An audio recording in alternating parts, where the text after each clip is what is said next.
everyone, this is Gio from Rebalancing Health. And have you subscribed to my YouTube channel? Have you started following me on Instagram or Facebook? If you haven't, you should subscribe to my YouTube channel, follow me on Instagram or Facebook. Okay, a few months ago I spoke about how surfing is all about anaerobic, is all about type 2A muscle fiber, type 2B muscle fiber, how is a really short time period for the act of surfing, from the time you start paddling to the time you're getting off a wave and you're coming back onto the lineup.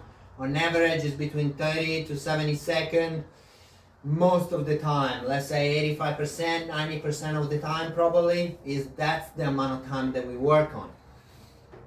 That's all true and that's all fine, but also there are other elements to the training. We know that we won't be able to express those type 2A muscle fiber and type 2B muscle fiber, and we will run a risk or more risk of injury if we don't have a good posture, if we don't have a good stabilization of the trunk, of the joints, of the shoulder, of the hips, of the knee, of the ankle, and so forth. So posture is where movement begins and ends. Consequently, if you have a faulty posture, you will have a faulty movement and you will have a faulty muscle recruitment. So we are about 16 weeks away from the beginning of the cyclone season, or until we start to see the first cyclone here on the east coast of Australia, and we start seeing heaps of good quality waves. So surfing, as I said, is that 70 seconds, but in between that, between waves and waves, there are other elements. We laying down on a surfboard.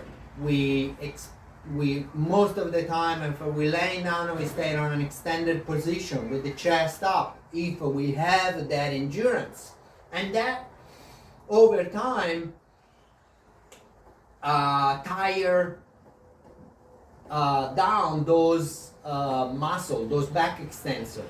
And once the posture goes out, also our ability to paddle effectively goes out. So that's why posture is very important. Stability is incredibly important for anything, because we know that the body works with the principle of feed-forward mechanism. The feed-forward mechanism is a mechanism that says that pretty much something will happen before something else will happen. And what is happening is, before we move an arm, 50 milliseconds before we move an arm, the transversus abdominis will activate. 160 milliseconds before we move a leg, the transversus abdominis will activate. In together with the pelvic floor, the multifidus, the diaphragm, and so forth, to stabilize the spine. To stabilize the spine, because the spinal cord is part of our central nervous system. If we will get an injury of the spinal cord, a bulging disc or so forth, we could risk run the risk of being paralyzed or being severely or have a severe compromised ability to move. So stability comes always first, or the body will try to draw away energy from bigger muscle if it feels like there is not enough stability in the body. So good posture is important, because good posture will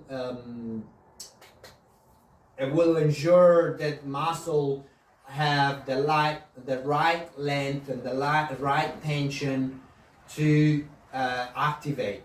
If you're too kyphotic, the diaphragm won't work. If you're too lordotic, the lower abdominal won't work, and so forth. And many other muscles will be too activated and too loose. So type 1 muscle fiber, static postural loading. How we work on static postural loading. I give you an example. Static postural loading require, for those type 1 muscle fiber, a minimum of 100 seconds of time under tension. That's the minimum when you just start tapping into those muscle fiber, and 240 seconds. 240 seconds, just to be clear, is 4 minutes. 100 seconds is 1 minute and 40 seconds.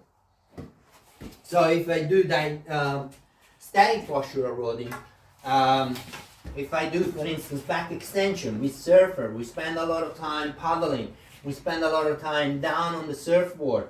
So what we will do is do this exercise with the string. Put a string around the stick so that you can hold this position and the stick doesn't go down. But just to give you an idea, is now I don't have the string on this stick, but just to give you an idea, if you're holding this position for under